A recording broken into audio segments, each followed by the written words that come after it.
Jose Rizal was a very talented writer even at a young age. When he was only 8 years old, he already showed his skill in writing through his early work like Sa Aking Mga Kabata, To My Fellow Youth, which encouraged young Filipino to love their language. As he grew older, Rizal became known for his two famous novels, Noli Me Tangere and El Filibusterismo. This book exposed the injustice, abuse, and corruption of the Spanish government and the friars in the Philippines. Aside from his novel, he also wrote poems and essays such as A la Juventud Filipina, They Asked Me for Verse, and The Counsel of God, which were published in the La Soledad, a newspaper that fought for reform. So through his writing, pamagi sa iyang pagsulat, Rizal used talent not for an art, but as a tool for social change, to awake the Filipino people's awareness, fight for justice, and inspire nationalism against Spanish oppression. When Rizal arrived in Spain in 1882, there was an atmosphere of activism led mostly by students.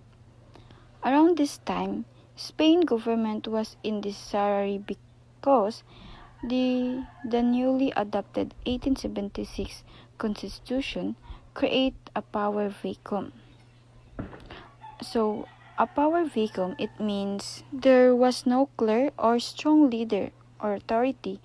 Different groups were fighting to control the government.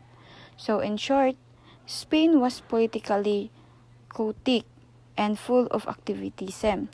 This environment opened Rizal's eyes to new political ideas and inspired him to think critically about reform and freedom, not just for Spain, but also for the Philippines. Political parties tried to consolidate their power, and politicians tried to secure their personal agenda. Shifting from one political bloc to another became common.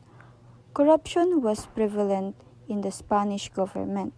Furthermore, a series of government and cabinet reorganization followed shortly after every change of party alignment.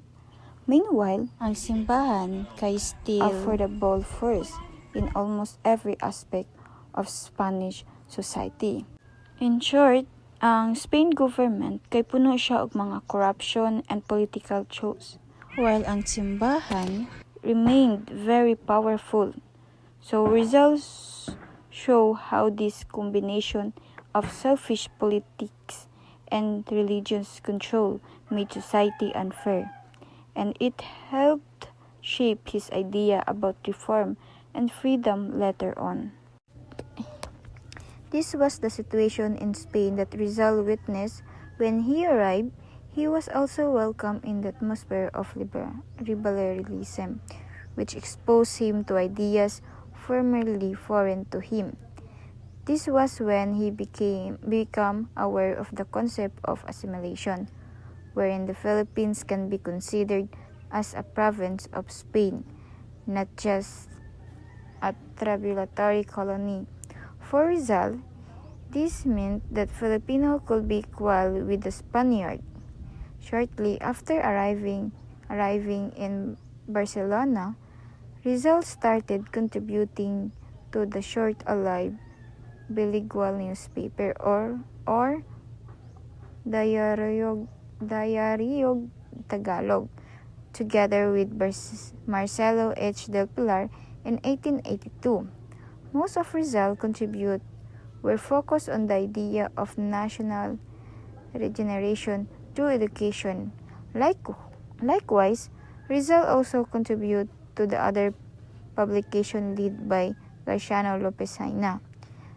Haina was the first to lead a series of protests and writing against injustice of the Spaniard and Philippines in the newspaper Los Dos Mundos in 1883. In short, time Rizal in the Spain opened his mind to liberal and reformist idea. So he believed the Philippines could improve and gain respect through education and equality, not violence. His involvement in newspaper and reformist writing marked and beginning of his rule as a propagandist and nationalist thinker. Later on, Rizal found himself writing side by side with heinous criticism against the Spanish colonial regime. In 1883, Rizal's resentment against the Spaniard intensified when he arrived a letter from his brother Pasiano. The letter informed him about the new Calamba Paris priest, Father Faustino Jose Villafranca, who was treating their father and demanding for advance rental payment. Overall, this section shows how Rizal the power of writing to awake Filipino nationalism, promote education and equality, and lead the intellectual fight for reform during the Spanish colonial period. So si Rizal, gigamit niya ang pagsusulat para malabanan ug ma-promote ang education and equality during sa Spanish colonial period.